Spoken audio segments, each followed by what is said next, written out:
All right, what I'd like to talk about first is some of the big picture pieces. And when you look at doing some renovations at your church and kind of moving to that next level as far as set design, technology, lighting, media, all of that, you really want to think about the whole picture. And as we kind of embarked on this journey, we realized that it would be hard to do one of these pieces without doing some of the other.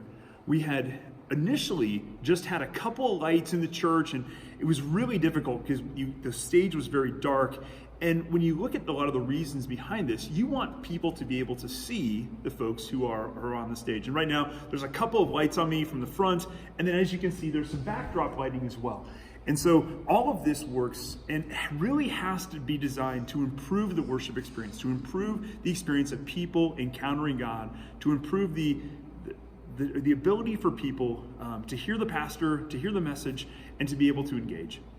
So with that said, you really want to think about the big picture, the decor of your building, all of the different pieces. And I would encourage you to think about what's going to be in the back. What are the lighting options?